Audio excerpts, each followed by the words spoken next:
গল্পকথন by Kallol চ্যানেলে আপনারা শুনছেন আর্ল স্ট্যানলে গার্ডনারের লেখা the case of the long legged models. আজ পঞ্চম পর্ব। মেসন হোমার গার্ভিনকে নিয়ে হ্যামিল্টন বার্জারের ঘরে ঢুকলেন। কি জানতে চান এবার বলুন, মেসন বললেন। বার্জার বললেন, মেসন, আমি একটা ছবির দিকে আপনার দৃষ্টি আকর্ষণ করব। এটা সংবাদপত্রে ছাপা হলেও আমি আসল ছবিটাই দেখাবো। দেখান, মেসন বললেন। কি জানতে চান তাও বলুন। বার্জার ছবিটা দিতে মেসন বললেন, ছবিটা কোনো জুতোর ছাপ। একটা খবর, বার্জার বললেন। উত্তরটা আপনার বদলে গার্ভিনের কাছ থেকে এলে ভালো হতো। আমি জানতে চাই জুতোর ছাপটা আপনার কিনা, গার্ভিন। গার্ভিন মেসনের দিকে তাকাতে তিনি মাথা নাড়লেন। একটু দাঁড়ান, বার্জার বললেন মুখ লাল করে। আমরা সোজা পথেই চলেছি। গার্ভিন বলেছিলেন মেসন হাজির হলে সেসব খুলে বলবে, তাই হয় কথা বলুন, না হয় বলবেন না। ধরুন যদি না বলি, মেসন প্রশ্ন করলেন। তাহলে আপনারা দুজনেই দুঃখ পাবেন। এবার বলছি গার্ভিন, আপনি কি 918 লাউব্রে স্ট্রিটের দোকান থেকে 3 সপ্তাহ আগে একটা রবারের গোড়ালি দেয়া জুতো কিনেছিলেন? উত্তর দাও, মেসন বললেন। হ্যাঁ, কিনি। আমি আপনাকে এক জোড়া জুতো দেখাচ্ছি। এটা ওই জুতো কিনা বলবেন কি? বার্জার এক জোড়া জুতো বের করে দেখালেন। গার্ভিন একটু আশ্চর্য হয়ে বললেন, এটা কোথায় পেলেন? সেটা নিয়ে মাথা ঘামাবেন না, শুধু বলুন এটা কি আপনার? গার্ভিন জুতোটা দেখে বললেন, হ্যাঁ, আমার। আপনার অবগতির জন্য জানাচ্ছি, ওই জুতোর বেঞ্জিডিন পরীক্ষা করানো হয়েছে রক্ত যাচাইয়ের জন্য। বাঁ পায়ের জুতোয় রক্তের অস্তিত্ব প্রমাণ হয়েছে। এখন বলতে পারেন কি আপনার জুতোয় রক্ত এলো কোত্থেকে? এর কোনো উত্তর আমার পক্ষে এখন দেওয়া সম্ভব না। বেশ, প্রাণপণে ধৈর্য রেখে হ্যামিল্টন বার্জার বললেন, এবার আরও একটা ফটো দেখাবো। তিনি মেসনের হাতে অন্য একখানা ফটো তুলে দিলেন। এটা ভালো করে দেখে বলুন, কি দেখছেন? মেসন উত্তরে বললেন, একটা পায়ের ছাপ। খুব ভালো করে দেখুন। মেসন গভীর দৃষ্টিতে ফটো দেখলেন। বার্জার আবার বললেন, ভালো করে পরীক্ষা করলে দেখতে পাবেন হোমার গার্ভিনের জুতোর ছাপের নিচে কোনো স্ত্রীলোকের জুতোর ছাপ রয়েছে। গোড়ালির ছাপ খুব স্পষ্ট। এবার আপনাকে প্রশ্ন করছি গার্ভিন, ক্যাসেলম্যান মৃত জানার পর আপনি ওর ফ্ল্যাটে গিয়ে ইচ্ছাকৃতভাবে সাক্ষ্য প্রমাণ ভণ্ডুল করার উদ্দেশ্যে ওই স্ত্রীলোকের পদচিহ্নের উপর আপনার পদচিহ্ন এঁকেছেন কিনা? একটু দাঁড়ান, মেসন বললেন। যতদূর জানি এ হলে কাজটা অপরাধ। আপনার আইনি জ্ঞানের জন্য অভিনন্দন, শ্লেষের সঙ্গে বললেন বার্জার। সেক্ষেত্রে আমি আমার মক্কেলকে কোনো উত্তর না দেওয়ার জন্য বলবো। দীর্ঘশ্বাস টানলেন বার্জার। গার্ভিন, আপনাকে একটা হাতের ছাপ দেখাবো, যেটা পেছনের দরজার হাতল থেকে পাওয়া গেছে। এটা বুড়ো আঙুলের স্পষ্ট ছাপ। বাকি আঙুলের ছাপ সযত্নে তুলে ফেলা হয়। এই বুড়ো আঙুলের ছাপ আপনার, এতে কোনো ভুলই নেই। এখন প্রশ্ন করছি, কি অবস্থায় ওই ছাপ ওখানে পড়েছিল? 1 মিনিট, মেসন বললেন। আপনার কথা মতো ওই ছাপ গার্ভিনের হলে সে কি অপরাধী বলে ধরে নেওয়া হবে? অবশ্যই তাকে অপরাধী বলে ধরে নেওয়া হবে। তাহলে তাকে পরামর্শ দেব উত্তর না দিতে। হ্যামিল্টন বার্জার এবার মেসনের দিকে ফিরলেন। আপনিও খুনের অস্ত্র পাল্টেছেন মেসন, তবু আপনাকে সব কথা জানানোর একটা সুযোগ দেব। আমি জানতে চাই খুনের অস্ত্র আপনার হাতে এলো কি করে? যদি আপনাকে সে কথা বলি, আপনি আমাকে অভিযুক্ত করবেন না? হ্যামিল্টন বার্জার দু চোখে এক রাশ ঘৃণা নিয়ে বললেন, একটা ব্যাপারে আমি সহজ হতে চাইছি মেসন। আমি কোনো শপথ করছি না, তবে আপনি যা বলছেন তাতে ডিস্ট্রিক্ট অ্যাটর্নির অফিসের মনোভাব অনেকখানি বদলাতে পারে। মেসন বললেন, আমি হোমার গার্ভিন জুনিয়রের অফিসে যাই আর জানতে চাই ওর কোনো বন্দুক ছিল কিনা। সে আমাকে একটা বন্দুক দেয়। আমি একটা গুলি ছুঁড়ি এবং তাতে গার্ভিনের ডেস্কে একটা গর্ত হয়ে যায়। এরপর গার্ভিনকে আমি স্টিফানি ফকনারের অ্যাপার্টমেন্টে নিয়ে যাই। সে তাকে বন্দুকটা দেয়। সব সত্যি কথা আমি খুলে বললাম। বলুন, এবার কি করবেন? আমরা জানি আপনি ওখানে বন্দুক পাল্টাপাল্টি করেন এবং জুনিয়র গারভিন সে সময় আপনার হাতের পুতুল হয়ে কাজ করে আর খুনের অস্ত্রটা স্টিফানি ফকনারের কাছে নিয়ে যায়। ম্যাসন তার মক্কেলের দিকে তাকালেন। তাহলেই দেখতে পাচ্ছ হোমার, ওর কথার মূল্য কতখানি। তুমি ওকে কিছু বললে সেটা তার মনোমতো না হলে তা সত্যি নয়। উনি যা শুনতে চান তার বাইরে কোনো কিছুই সত্যি নয়। এই কথায় চেয়ার ছেড়ে উঠতে গিয়েও আবার বসে পড়লেন বার্জার। ট্রাক বললেন, আমি কিছু প্রশ্ন করতে পারি মিস্টার ডিস্ট্রিক্ট অ্যাটর্নি? নিশ্চয়ই, যা ইচ্ছে প্রশ্ন করতে পারো। ট্রাক বললেন, ম্যাসন, মানুষ হিসেবে তোমার কাছ থেকে এটুকু নিশ্চয়তা কি পেতে পারি যে তুমি গারভিনের অফিসে কোনো বন্দুক পাল্টাপাল্টি করনি? আমি কথা দিচ্ছি এই কাজ আমি করিনি, ম্যাসন বললেন। ট্রাক এবার বার্জারকে বললেন, ব্যাপারটার মধ্যে কিছু একটা রহস্য আছে বার্জার, যা আমরা দেখছি তার চেয়েও ঢের গভীর কিছু। ব্যক্তিগতভাবে আমি বিশ্বাস করি না ম্যাসন বন্দুক পাল্টাপাল্টি করেছে। আমি নিজে তদন্ত করে দেখতে চাই এই বিশ্বাস নিয়েই যে কোনো বন্দুক বদল হয়নি, আর জুনিয়র গারভিনের ডেস্ক থেকে যে বন্দুক বের করে সেটাই খুনের অস্ত্র। তা হতে পারে না, হ্যামিল্টন বার্জার বলে উঠলেন। লেফটেন্যান্ট ট্র্যাগ খিঁচিয়ে উঠলেন, বোকার মতো কথা বলবেন না। তারপরেই সামলে নিয়ে বললেন, এ ব্যাপারে অনেক কিছুই রয়েছে যা খাপ খায় না। মেসনের পক্ষে কোনো রকম উদ্দেশ্য থাকতে পারে না যে জন্য সে যথেষ্ট হয়েছে। বার্জার বাধা দিলেন, কি বলছো খেয়াল রেখো লেফটেন্যান্ট, আমরা খবর সংগ্রহ করতে এসেছি, তা দিতে নয়। আমরা একান্তেই আলোচনা করব, অন্তত পেরি মেসনের সামনে নয়, যাতে সে এটা থেকে আবার গোলমেলে কিছু করতে সুযোগ পায়। উঠে দাঁড়ালেন মেসন। তাহলে এই আলোচনা এখানেই শেষ বলে ধরে নিতে পারি? আমার মক্কেল কোনো প্রশ্নের উত্তর দিতে অস্বীকার করেছে, আর আমি সমস্ত তথ্য সত্য হিসেবে জানিয়েছি, অবশ্য মক্কেলের স্বার্থ রক্ষা করে ও নীতি বজায় রেখে। হ্যামিল্টন বার্জার অনুযোগের দৃষ্টিতে বললেন, দরজা খোলাই আছে। গারভিনের কি হবে? আপনার মক্কেল করদাতাদের টাকায় আরও কিছুক্ষণ একটা হোটেলে সময় কাটাতে যাচ্ছেন। বার্জার টিপ্পনি কাটলেন। তাহলে জেন্টলম্যান, আপনাদের শুভ সন্ধ্যা জানাই। আর গারভিন, আমার নির্দেশ রইল কোনো প্রশ্নের জবাব দেবে না। হ্যামিল্টন বার্জার রিসিভার তুলে কাউকে বললেন, রিপোর্টার এই ঘরে পাঠাও। মেসন এলিভেটরে উঠে নিচে নেমে একটা ট্যাক্সি নিয়ে অফিসে ফিরলেন। ডেলা সপ্রশ্ন দৃষ্টিতে তাকাল। কি হলো চিফ? মেসন উত্তর দিলেন, এই কেসটায় এমন কিছু আছে যা বুঝতে পারছি না। পুলিশের মত কি? তারা অনেক কিছু বুঝতে পারছে না। হোমার গারভিনের ব্যাপারটা কীরকম? গারভিনকে অপরাধ পরবর্তী সহযোগী হিসেবে অভিযুক্ত করা হচ্ছে। আমার ভয় হচ্ছে এ বিষয়ে তাদের হাতে যথেষ্ট প্রমাণ মজুত আছে। এছাড়া স্টিফানি ফকনারকে ফার্স্ট ডিগ্রি খুনের অভিযোগে অভিযুক্ত করা হচ্ছে। আর আপনি? গারভিন আর আমি বারুদের উপর বসে আছি। ডিস্ট্রিক্ট অ্যাটর্নি আগে খুনের অভিযোগ মজবুত করার পর আমাদের খুনের পর সহযোগী বলে প্রমাণ করতে চাইবেন। সেক্ষেত্রে আপনি অবস্থা সামাল দেবেন কি করে? আমাদের মানুষের উপর আস্থা রাখতে হবে, সঙ্গে চাই মানসিক স্থৈর্য আর কৌশল। যদি ভুল না হয় তাহলে ডিস্ট্রিক্ট অ্যাটর্নি স্টিফানি ফকনারকে ক্যাসেলম্যানকে খুনের অপরাধে আগামীকাল অভিযুক্ত করবেন। তারপর তিনি গারভিন সিনিয়রকে সহযোগী হিসেবে অভিযুক্ত করবেন। সে জামিন পাবে বলেই মনে হয়। তাহলে চাপের ফলে গারভিন সব স্বীকার করে তাকে সাহায্য করবে বলেই ভাবছেন ডিএ। ইতিমধ্যে আমাদের কাজ কি হবে? ডেলা জানতে চাইল। হাসি ছড়ালো মেসনের মুখে। আমরা চমৎকার কিছু ডিনার খেয়ে নেব।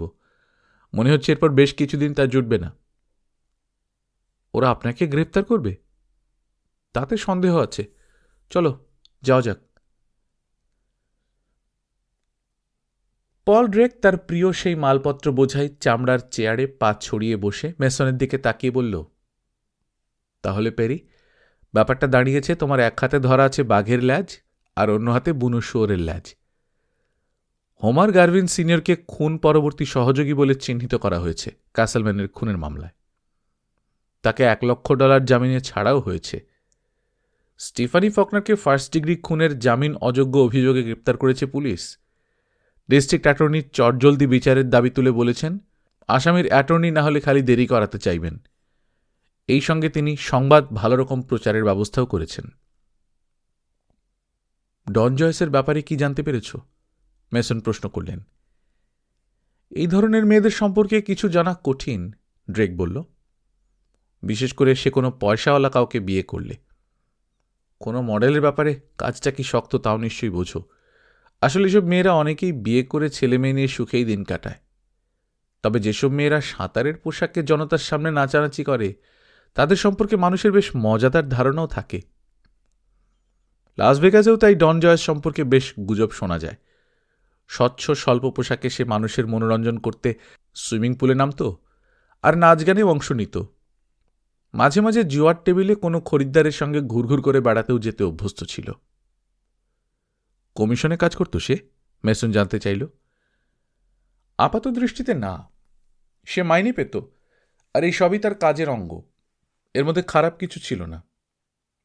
তবে একজন পুরুষের নজরের মধ্যে থেকে তার সঙ্গিনী হয়ে ঘুরে বেড়াতে চাইলে অনেক কিছুই ঘটতে পারে, বিশেষ করে কোনো পয়সাওয়ালা মানুষ যখন জুয়ায় বাজি ধরে হারতে থাকে।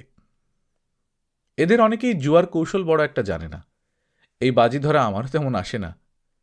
এখন ওই ডন জয়েস মেয়েটি সহজভাবেই কাজ করে চলত, আর কাজের মধ্য দিয়ে অনেকের কাছাকাছি সে আসে, যেমন কাসেলম্যান।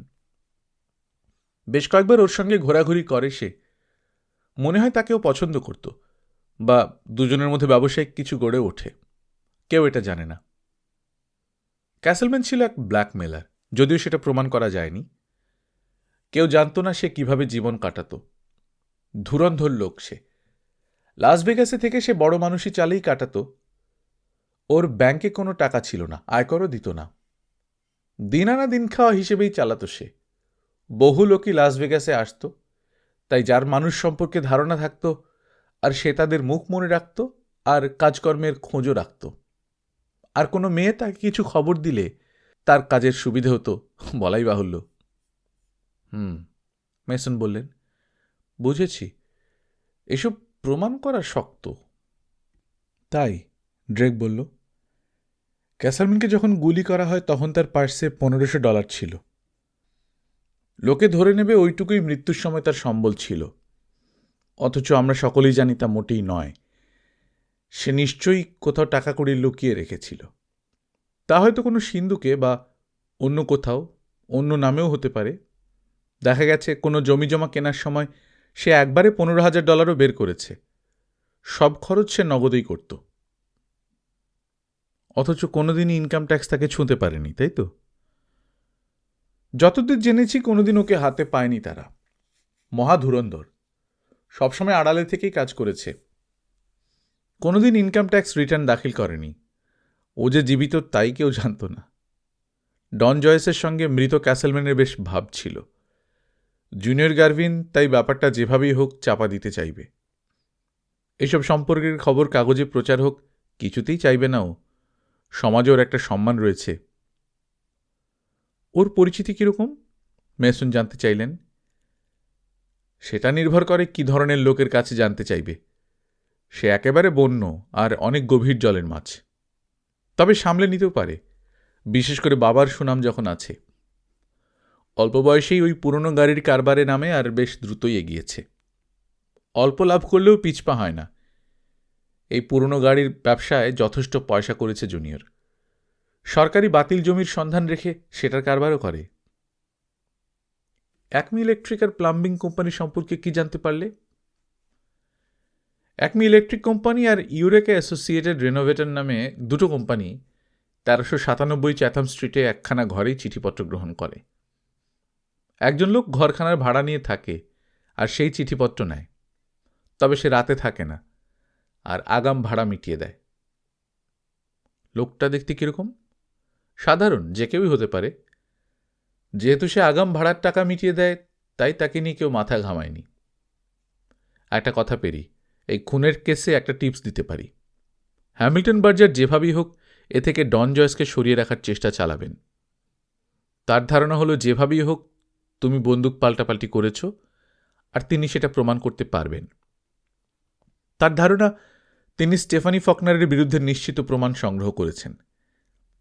তুমি অবশ্য বলতে পারো ডন জয়েসই খুন করেছে বন্দুকের সাক্ষ্য দেখিয়ে, তবে যে মুহূর্তে তুমি তা করবে বার্জার ঝাঁপিয়ে পড়ে বলবে বন্দুক তুমি বদলেছ গারভিনের অফিসে গিয়ে ডেস্কে গুলি ছুঁড়ে ধোকা দেওয়ার জন্যে।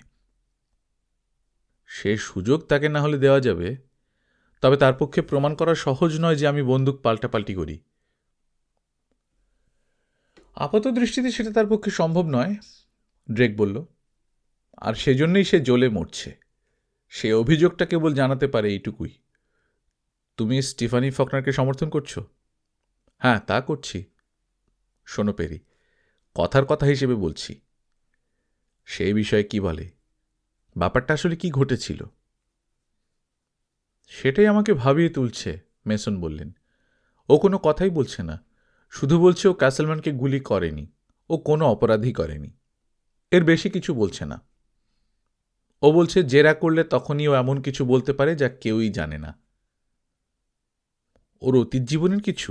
ড্রেক জানতে চাইল। সেরকমই মনে হচ্ছে। ও বলছে ওকে অভিযুক্ত করলেও কোনোভাবেই তাকে কিছু পারিপার্শ্বিক সাক্ষ্য ছাড়া খুনি প্রমাণ করতে পারবে না। ওর কথা এক হিসেবে ঠিকই। Good luck, Perry. হ্যাঁ, মনে হচ্ছে তার দরকার হবে। বিলগুলো কোথায় ছাপা হয় জানতে পারলে? এখনও না। ঠিক আছে, লেগে থাকো। ড্রেক চেয়ার ছেড়ে উঠে পড়ল। খবর পেলেই জানাবো, পেরি। জুরিদের কাছে মামলা বুঝিয়ে দেওয়ার জন্য হ্যামিল্টন বার্জার উঠে দাঁড়ালেন। এই কেসে আমি সংক্ষিপ্ত এবং যথাযথভাবেই সবকিছু জানাচ্ছি। সরকারের তরফে সব রকম নাটকীয়তা আমি বর্জন করে বলছি, এক্ষেত্রে একটি উপসংহার সম্ভব।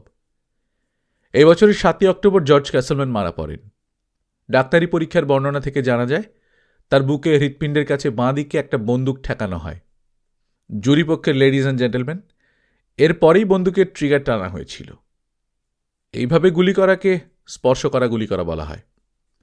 এক্ষেত্রে বন্দুকের নল নিহত ব্যক্তির বুকে স্পর্শ করা ছিল। এমত অবস্থায় গুলির সঙ্গে নল থেকে নির্গত গ্যাসও হৃৎপিণ্ডে প্রবেশ করে।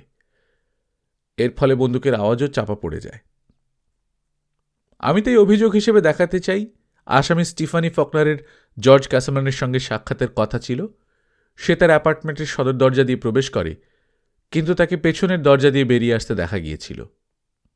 আমি দেখাতে চাই সে নিহত ব্যক্তির দেহনিঃসৃত রক্তের উপর পা রেখেছিল এবং বাথরুমে প্রবেশ করে সেই জুতো থেকে সেই রক্ত ধুয়ে নেয়। তার রক্তমাখা পদচিহ্ন ঘরে দেখা গেছে। এর সঙ্গে সে বাথরুমে রক্তমাখার তোয়ালেও রেখে আসে।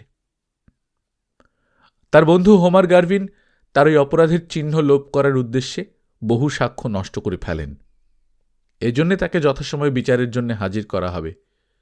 তবে আসামিকে অভিযুক্ত করার জন্য অনেক সাক্ষ্যই আছে। আমরা অঙ্কের হিসেবেই নিশ্চিত প্রমাণ করতে তৈরি যে খুনের অস্ত্রটি আসামির কাছেই ছিল। এক্ষেত্রে তার অ্যাটর্নি মস্ত চালাকির আশ্রয় গ্রহণ করেন। অ্যাটর্নি পেরি মেসন এমন কৌশল অবলম্বন করলেও আমরা প্রমাণ করতে পারব যে অস্ত্রটা আসামির কাছেই পাওয়া যায়। সে এবার জানাতে পারে অস্ত্রটি তার কাছে কিভাবে গেল। অ্যাটর্নি পেরি মেসন, যিনি আসামি এবং হোমার গারভিন দুজনেরই অ্যাটর্নি, তাকে আপাতত খুনের সহযোগী হিসেবে অভিযুক্ত করা হচ্ছে না, তবে তাকে কোনো নিরাপত্তার নিশ্চয়তাও দেওয়া হয়নি।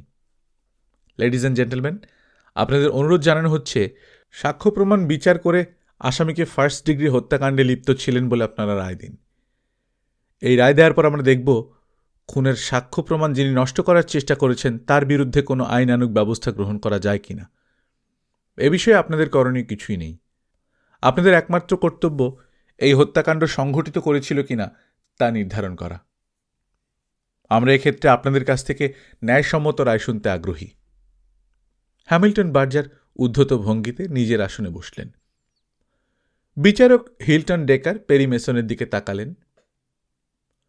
আসামি পক্ষ কি এই মুহূর্তে কোনো বিবৃতি দিতে ইচ্ছুক, না আর অপেক্ষা করবেন? আমরা অপেক্ষা করব। আপনার প্রথম সাক্ষীকে আহ্বান করুন, জাজ ডেকার হ্যামিল্টন বার্জারকে বললেন। হ্যামিল্টন বার্জারের প্রথম সহকারী গাই হেনরি এরপর একজন রেডিও অফিসারকে আহ্বান করতে সে জানালো জর্জ ক্যাসেলম্যানের অ্যাপার্টমেন্টে ঢুকে কিভাবে ক্যাসেলম্যানের মৃতদেহ রক্তের মধ্যে পড়ে থাকতে দেখে। তাকে পাল্টা কোনো জেরা করা হলো না। এরপর সাক্ষী হিসেবে এলেন হোমিসাইড দপ্তরের সার্জেন্ট হলকম্ব। তিনি জানালেন উপস্থিত হওয়ার পর তিনি কিভাবে মৃতদেহের অবস্থানের ফটো তোলার ব্যবস্থা করেছিলেন এবং নানা ধরনের হাত ও পায়ের ছাপ তোলারও ব্যবস্থা করেন। এবার কোনো পাল্টা জেরা করা হলো না। এরপর ফটোগ্রাফার জানালো কিভাবে ফটো তোলা হয়। সাক্ষ্য হিসেবে কিছু ফটো দাখিল করল। এবারও কোনো পাল্টা জেরা করা হলো না। জাজ ডেকার একটু বিস্মিত ভঙ্গিতে কিছু বলতে গিয়েও বললেন না, শুধু তীক্ষ্ণ দৃষ্টিতে মেসনের দিকে তাকালেন। ময়নাতদন্ত করা ডাক্তার এরপর জানালেন গুলি কিভাবে শরীরে প্রবেশ করে। তিনি জানালেন একটা গুলি মারাত্মক হয়ে দেখা দিয়েছিল। তিনি মৃত্যুর সময় সম্পর্কে জানালেন ময়নাতদন্ত করার 12 থেকে 17 ঘণ্টা আগে মৃত্যু হওয়া সম্ভব। গাই হেনরি এবার সাক্ষ্য দিতে আহ্বান করলেন। আমি আপনাকে 38 ক্যালিবারের একটা কোল্ট রিভলভার দেখাচ্ছি। গাই হেনরি বললেন, এটা আগে কোথাও দেখেছেন? হ্যাঁ স্যার, দেখেছি। কোথায় দেখেন, কখন? 8 অক্টোবর 11:45 এই মামলার আসামি স্টিফানি ফকনারের অ্যাপার্টমেন্টে। সেটা কোথায় রাখা ছিল? ঘরের মাঝখানে একটা টেবিলের ওপর। অ্যাপার্টমেন্টে কোনো ফটো তোলা হয়? হ্যাঁ স্যার। ফটোতে বন্দুকটা দেখা যাচ্ছে? হ্যাঁ স্যার। ফটোগ্রাফটা আপনার কাছে আছে? হ্যাঁ স্যার। বলে একটা ফটো বের করে দিলেন সার্জেন্ট হলকম্ব। এই ফটোর সাক্ষ্য হিসেবে গ্রহণের আবেদন জানাচ্ছি। হেনরি বললেন, একটু দাঁড়ান। ম্যাসন বললেন, এই ফটো সম্পর্কে আমি সাক্ষীকে জেরা করতে চাই। জুরিরা এবার উৎসাহী ভঙ্গিতে ম্যাসনের দিকে তাকান, কারণ ম্যাসন এই প্রথমবার জেরা করার জন্য এগিয়ে এসেছিলেন। এই ফটোতে একটা টেবিলে কোনো বন্দুক দেখা যাচ্ছে, তাই না সার্জেন্ট? ম্যাসন বললেন, হ্যাঁ স্যার।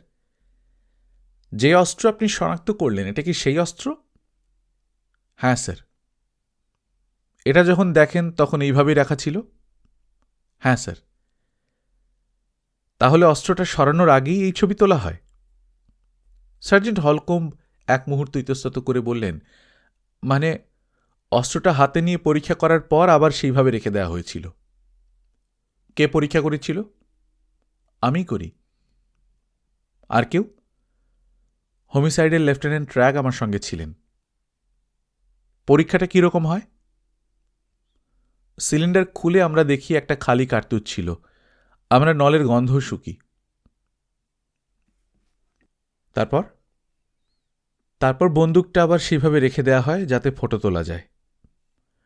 একটা প্রশ্ন এবার, খুনের গুলিটি কি এই বন্দুকের কিনা মিলিয়ে দেখা হয়েছিল? 1 মিনিট, হ্যামিল্টন বার্জার বলে উঠলেন। পরবর্তী সাক্ষীর কাছ থেকে এর প্রমাণ পাওয়া যাবে। ব্যালিস্টিক বিশেষজ্ঞকে ডাকা হলে তাকে জেরা করতে পারবেন। That's proper. আমি শুধু এই সাক্ষীর কাছ থেকে জানতে চাইছিলাম এরকম পরীক্ষা করা হয়েছিল কিনা। হ্যাঁ স্যার। কখন করা হয়? সঠিক সময় জানি না, তবে অস্ত্রটা পাওয়ার কিছু পরেই। কিছু পরে বলতে কি বোঝাতে চাইছেন? কিছুক্ষণ? 24 ঘন্টা পরে হতে পারে? সাক্ষী একটু ইতস্তত করতে চাইল। 48 ঘন্টা পরে হতে পারে? না, ততক্ষণ নয়। তবে 24 ঘন্টা হতে পারে? পারে, তবে মনে হয় আরও কম। বন্দুকটা ছবি তোলার আগে কে টেবিলে রাখেন? আমি রাখি। ঠিক জায়গায় আপনি কিভাবে জেনেছিলেন? মনে রেখেছিলাম। কোনো দাগ দিয়ে রেখেছিলেন? না। যখন প্রথম ঘরে ঢোকেন তখন বন্দুকের নল দরজার দিকে ছিল না অন্যদিকে ফেরানো ছিল? ফটোতে যেরকম আছে সেভাবেই ছিল।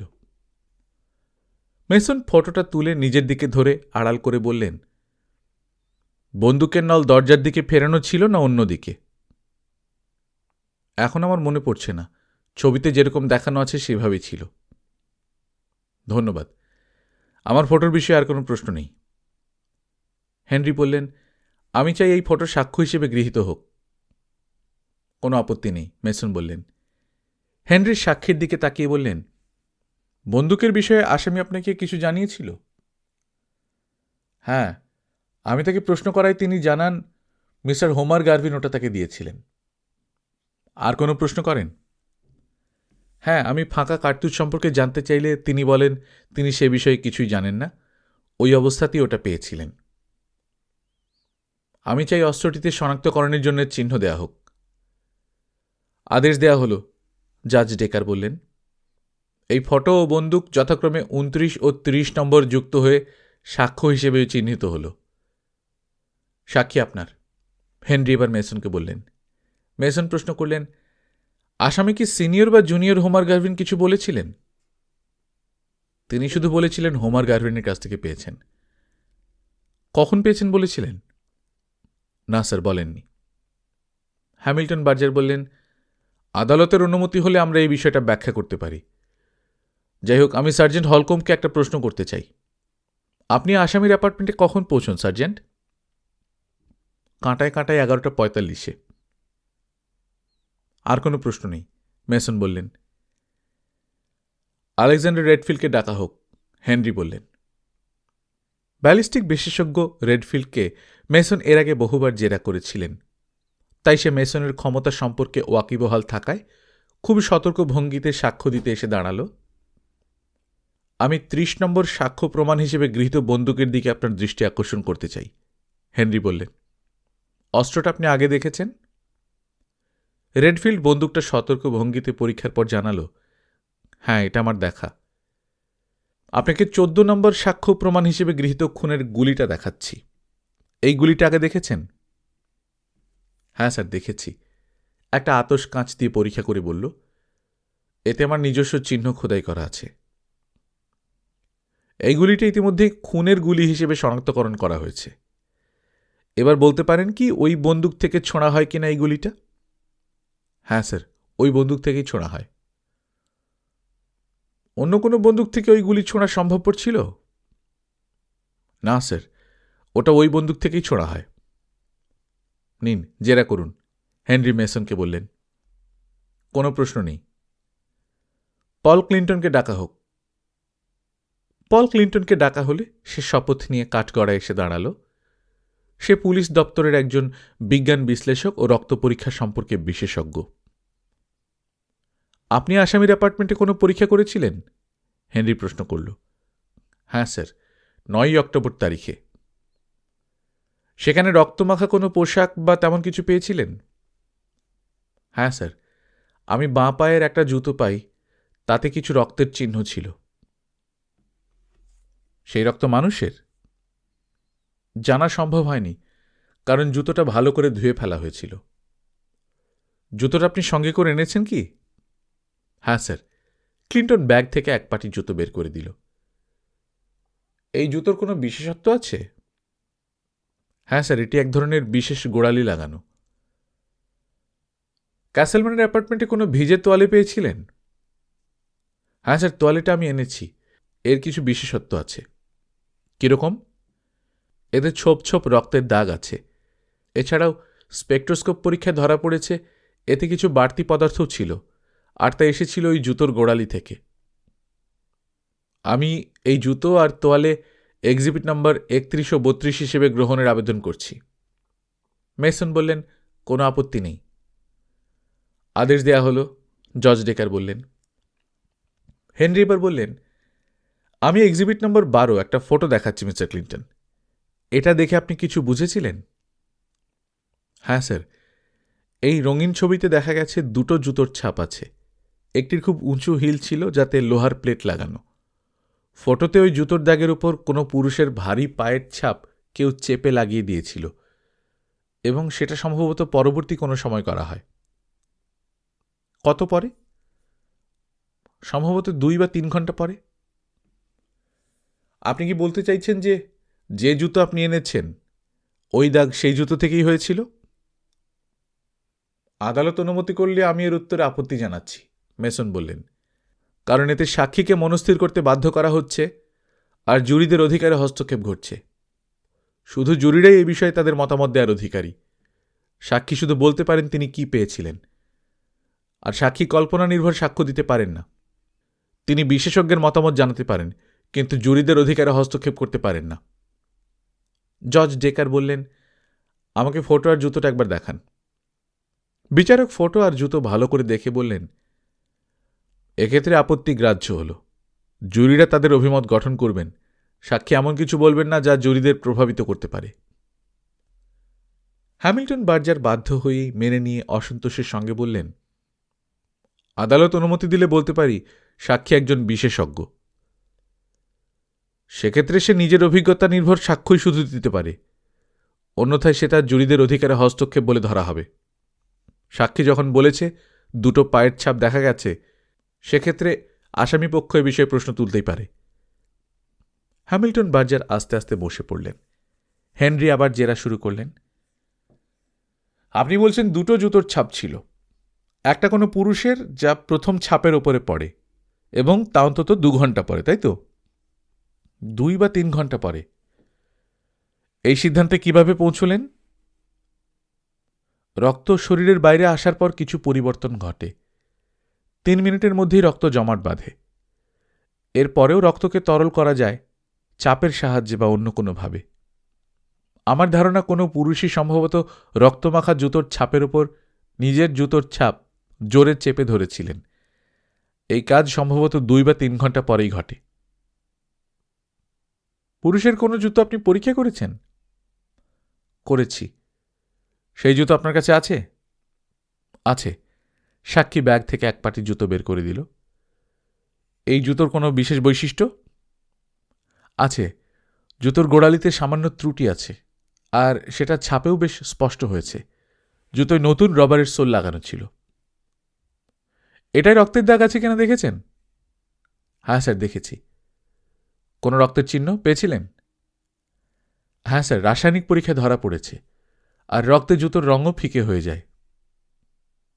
এই জুতো আপনি কোথায় পান জানতে পারি? হোমার গার্ভিন সিনিয়রের কোন সুটকেস থেকে। এই জুতোকে সাক্ষ্য প্রমাণ হিসেবে গ্রহণের আবেদন জানাচ্ছি।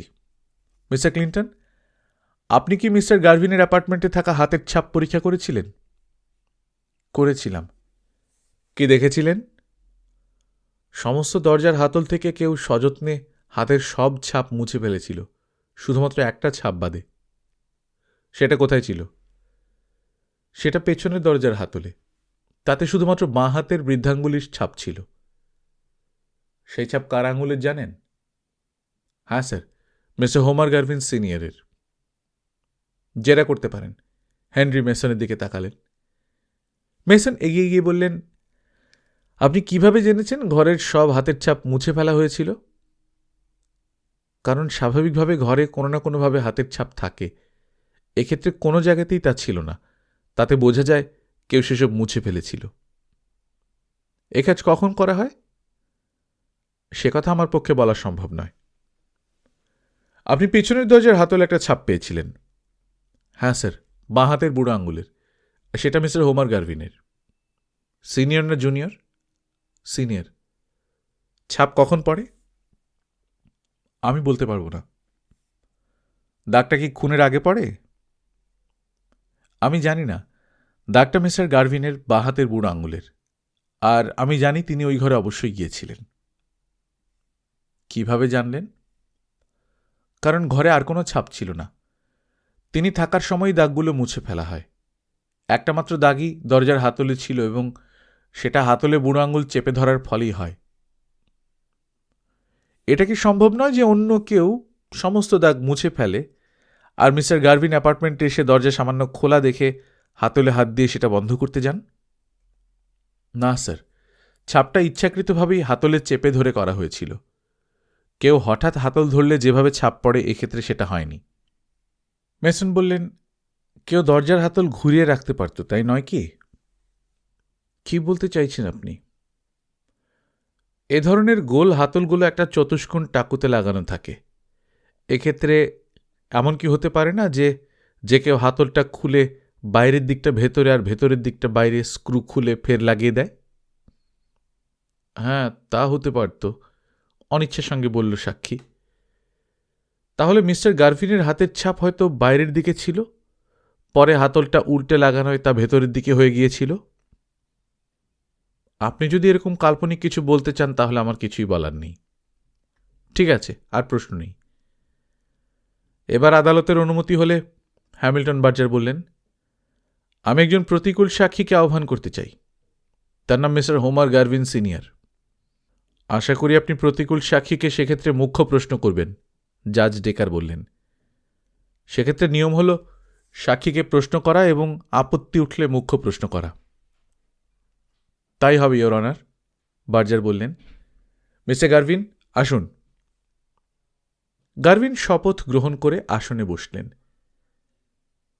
আমি সাক্ষ্য প্রমাণ হিসেবে রাখা এক পাটি জুতোর প্রতি আপনার দৃষ্টি আকর্ষণ করতে চাই। আমার জানার ইচ্ছে এই জুতো কি আপনার কিনা? হ্যাঁ, আমার জুতো। এই জুতো কি এই বছরের 7ই অক্টোবর রাতে ব্যবহার করেছিলেন? হ্যাঁ, করি।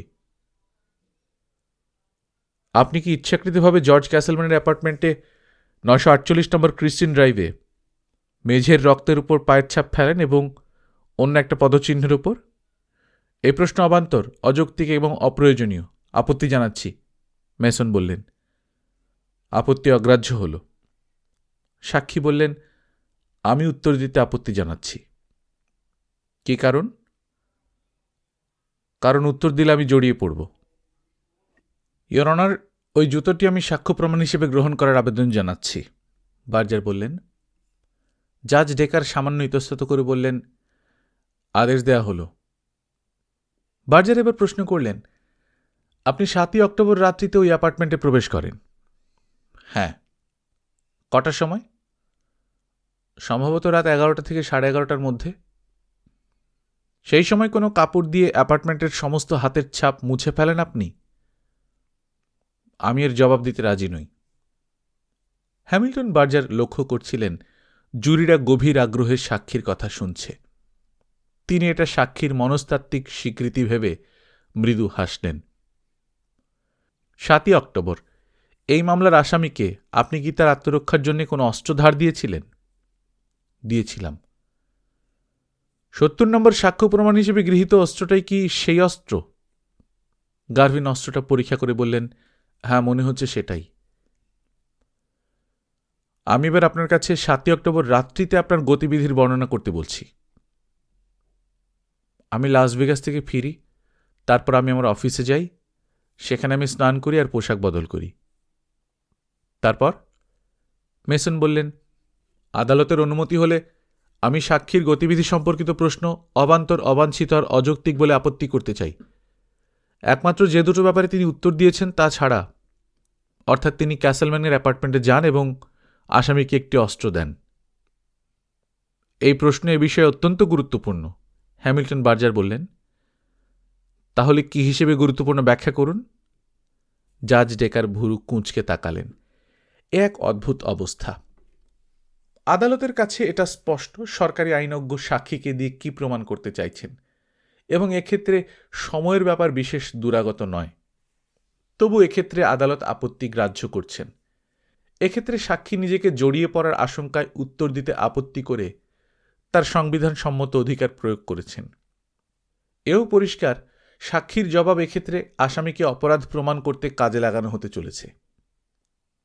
সেক্ষেত্রে সাক্ষীর উত্তরের সঙ্গে আসামির সংযোগ যথাযথভাবে প্রমাণিত হওয়া প্রয়োজন। ঠিক আছে, ইয়োর অনার, বার্জার বললেন। আমরা অন্যান্য সাক্ষীর সহায়তা এটা প্রমাণ করব। হ্যামিল্টন বার্জার চাপা স্বরে হেনরির সঙ্গে কিছু আলোচনা করে সাক্ষীর দিকে তাকালেন। আপনি সাক্ষ্য হিসেবে গৃহীত ওই বন্দুকটি কোথায় পেয়েছিলেন? বার্জার এবার প্রশ্ন করলেন। আমার একটা খেলার সরঞ্জামের দোকান আছে, সেখান থেকে একসময় 3টে বন্দুক আমি নিজের ব্যবহারের জন্য নিয়েছিলাম। সেই অস্ত্রগুলো নিয়ে কি করেছিলেন? আমি নিজের জন্য 2টো রাখি আর একটা আমার ছেলেকে দিই। নিজের 2টো কি করেন? একটা বন্দুক নিজের সঙ্গে রাখতাম, অন্যটা অফিসে। উপস্থিত না থাকলে সেটা সিন্ধুকে বন্ধ করে রাখতাম। ব্যাপারটা এইভাবে দেখা যাক, বার্জার বললেন। যেটা ছেলেকে দিয়েছেন তার নাম দেয়া যাক জুনিয়র বন্দুক, আর যেটা নিজের কোটে রাখতেন তাকে বলা যাক পকেটের বন্দুক, আর অফিসেরটাকে বলা যাক সিন্ধুকের বন্দুক। এটা কি ঠিক যে প্রতিবাদীকে আপনি পকেটের বন্দুক দেওয়ার পর সিন্ধুকের বন্দুকটাই পকেটে ভরে নেন? এ সম্পর্কে কোনো আপত্তি আছে? জজ ডেকার প্রশ্ন করলেন। না, ইয়োর অনার। হ্যামিল্টন বার্জার প্রশ্ন করেন, আপনি কি সেটাই করেন? হ্যাঁ স্যার, তাই করি। ওই রাত্রিতেই? হ্যাঁ স্যার। কখন? প্রায় 10:50। তারপর আপনি আসামির অ্যাপার্টমেন্টে যান। সেই সময় আসামির ঘরে বন্দুকটা কি আবার দেখেছিলেন? হ্যাঁ স্যার। কোথায় ছিল সেটা? সেটা তার বিছানায় বালিশের নিচে ছিল। বন্দুকটা নিয়ে দেখেছেন? হ্যাঁ। তখন কি দেখেছিলেন যে একটা গুলি ছোঁড়া হয়েছে? মেসন বললেন, এই প্রশ্ন অকারণ, অযৌক্তিক এবং সঙ্গতিবিহীন। আপত্তি জানাচ্ছি। আপত্তি অগ্রাহ্য হল। আরও আপত্তি জানাচ্ছি যেহেতু সাক্ষীকে এক্ষেত্রে মনস্থির করতে বাধ্য করা হচ্ছে। সেক্ষেত্রে এ বিষয়ে আরও জেরা প্রয়োজন। আমি প্রশ্নটা এইভাবে করব, বার্জার বললেন। বন্দুকটা তখন দেখে আপনার কি এমন কিছু সন্দেহ জেগেছিল যে অস্ত্রটার সিলিন্ডার পরীক্ষা করেছিলেন? সাক্ষী একটু ইতস্তত করতে চাইলেন। আপনি শপথ নিয়েছেন, বজ্রকণ্ঠে বললেন হ্যামিল্টন বার্জার, আর এই প্রশ্নে এমন কিছুই নেই যাতে আপনি জড়িয়ে পড়তে পারেন। হ্যাঁ স্যার, আমি পরীক্ষা করেছিলাম। কি দেখেছিলেন? দেখেছিলাম সিলিন্ডারে একটা ফাঁকা কার্তুজ ছিল। সকালে যখন আসামিকে বন্দুকটা দেন তখন সেটা কি অবস্থায় ছিল? গারভিন একটু ইতস্তত করে বললেন, আমি লাস ভেগাস থেকে ফেরার পর নতুন কার্তুজ ভরেছিলাম। আমার মনে হয়েছিল কোনো বিপদের সামনে পড়তে পারি। পরে আপনি জর্জ ক্যাসেলম্যানের অ্যাপার্টমেন্টে যান, যেহেতু আপনার সন্দেহ জায়গায় যে আসামি ওই বন্দুক দিয়ে ক্যাসেলম্যানকে খুন করে থাকতে পারে। আদালত অনুমতি করলে এই প্রশ্ন অযৌক্তিক, অন্যায়, অপ্রাসঙ্গিক বলে আপত্তি জানাচ্ছি, মেসন বললেন। আরও জানাতে চাই যে সরকারের তরফে এটা অন্যায় সুযোগ গ্রহণ। আসামি কোনো অবস্থাতেই সাক্ষী কি করেছিলেন তার জন্য দায়ী হতে পারে না, কারণ সাক্ষীর মনোভাব তার জানার কথা ছিল না। আপত্তি গৃহীত হল, জাজ ডেকার রায় দিলেন। এ কথা জানা দরকার যে সাক্ষীর মনের কথা প্রতিবাদীর জানার কথা নয়। এর প্রতিটি পদক্ষেপই অদ্ভুতভাবে এগিয়ে চলেছে। আদালত জানেন এই মামলা সাক্ষীর বিরুদ্ধে নয়, আসামির বিরুদ্ধে। আসামির বিরুদ্ধে অভিযোগ প্রমাণ হতে পারে কেবল যথাযোগ্য সাক্ষ্যের ভিত্তিতে। জুরিদের জানানো যাচ্ছে তারা যেন ডিস্ট্রিক্ট অ্যাটর্নির প্রশ্ন গ্রাহ্য না করেন। জেরা করুন মিস্টার ডিস্ট্রিক্ট অ্যাটর্নি। আর কোনো প্রশ্ন নেই, বিজয়ের উল্লাসে বললেন ডিস্ট্রিক্ট অ্যাটর্নি। মেসন উঠে বললেন, আমার একটা প্রশ্ন আছে। আপনি কোর্টের বন্দুকটা কেন আসামিকে দিয়েছিলেন জানাবেন? কারণ আমি চেয়েছিলাম সে আমারই পরিবারের একজন হোক, যেহেতু সে আমার ছেলের বাগদত্তা ছিল। তাকে পুত্রবধূ হিসেবে আশা করেছিলাম। তারপর সেই বিয়ে ভেঙে যাওয়ার পরেই আমি বুঝি ওকে ভালোবাসি। জুরিদের মধ্যে এই কথায় যেন বিদ্যুৎ সঞ্চার হল। মেসন হাসলেন। 7 অক্টোবর সন্ধ্যায় কি আপনি আসামিকে জানিয়েছিলেন যে আপনার মতে জর্জ ক্যাসেলম্যানই তার পিতার হত্যাকারী? একই আপত্তি, হ্যামিল্টন বার্জার বললেন। একই রায়, জাজ ডেকার বললেন।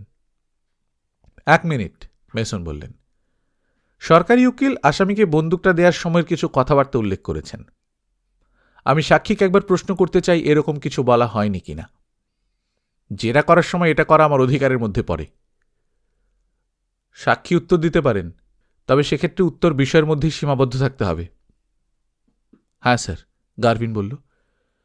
আমি তাকে বলেছিলাম যে আমার মনে হয় ক্যাসেলম্যানই তার বাবাকে খুন করে, আর তাই আমার ভয় হচ্ছে সে ওকেও খুন করার চেষ্টা করবে। আমি ভাবছিলাম ওর বিপদ হতে পারে, তাই একটা অস্ত্র ওকে দিতে চাই যাতে সে বিপদে আত্মরক্ষা করতে পারে। ওকে বলি অস্ত্রটা সে যেন সবসময় কাছে রাখে, এবং এও বলি ক্যাসেলম্যানের বিরুদ্ধে আমি এমন প্রমাণ জোগাড় করেছি যাতে পুলিশ তার বিরুদ্ধে মামলা সাজাতে পারে। মেসন বললেন, ধন্যবাদ, আর প্রশ্ন নেই। আর প্রশ্ন নেই, হ্যামিল্টন বার্জার খিঁচিয়ে উঠলেন। এবার আদালতের অনুমতি হলে আমি সাক্ষী গারভিনের সমস্ত সাক্ষ্যই নথি থেকে বাতিল করছি। মেসন বললেন। কিসের উপর ভিত্তি করে? জজ ডেকার প্রশ্ন করলেন। এই বিষয়ের উপর ভিত্তি করে যে আসামি জানত না গারভিন কি ভাবছিলেন। সেটাই সাক্ষী গারভিনের কাজকর্মের জন্য কোনোভাবেই দায়ী হতে পারে না। ধরা যাক সাক্ষী ধরে নিয়েছিলেন আমি জর্জ ক্যাসেলম্যানকে খুন করেছি, তাই সে আমাকে বাঁচানোর উদ্দেশ্যে নিয়ে ক্যাসেলম্যানের অ্যাপার্টমেন্টে গিয়ে তাকে নিহত দেখলেন আর ধরে নিলেন কথাটা ঠিক। তিনি আমাকে বাঁচানোর জন্যে সব সাক্ষ্য প্রমাণ লোপাট করলেন। প্রায় লাফিয়ে উঠলেন Hamilton Berger. 1 minute, your honour, আমি এই বিষয়ে কিছু বলতে চাই। এই ঘটনায় অনেক বিচিত্র বিষয় আছে। ক্যাসেলম্যানের অ্যাপার্টমেন্টে হাতের ছাপ মুছে ফেলা ছিল। একটা রক্তাক্ত পদচিহ্নের উপর অন্য একটা জুতোর ছাপ এঁকে দেয়া ছিল। এইসব বাস্তব গ্রাহ্য প্রমাণ দাখিল করার অধিকার আমার আছে, যা থেকে বলতে পারি সত্যি কি ঘটেছিল। জাজ ডেকার বললেন, বাস্তব গ্রাহ্য প্রমাণই শুধু দেখাতে পারেন। তা বলে কথা বলতে পারেন না যে আসামির কোনো বন্ধু প্রমাণ নষ্ট করার চেষ্টা করে থাকলেও সে কথা আসামির জ্ঞাতসারে হয়। ঠিক তাই, ইওর অনার। জাজ ডেকার ভুরু কুঁচকে বললেন, সমস্ত ব্যাপারটাই একটু বিচিত্র।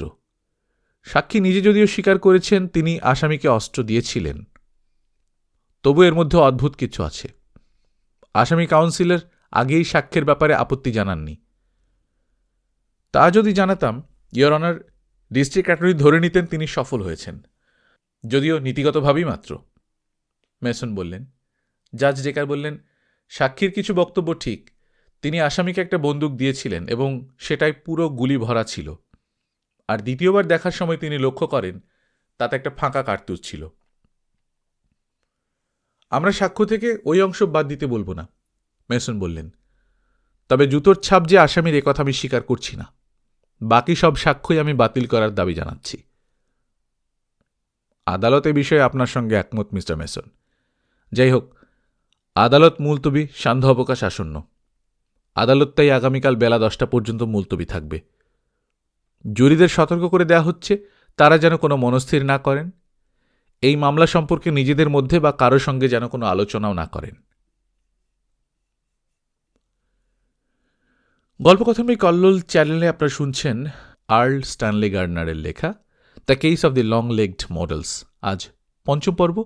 আমরা নিয়মিত গল্প পাঠ করে শোনাচ্ছি। আপনারা যারা প্রথমবারের মতো শুনছেন, কাইন্ডলি সাবস্ক্রাইব করে নেবেন। গল্প পাঠ ভালো লাগলে বন্ধুদের সঙ্গে শেয়ার করবেন। নিজে ভালো থাকবেন, আশপাশের লোকজনকে ভালো রাখবেন। টাটা।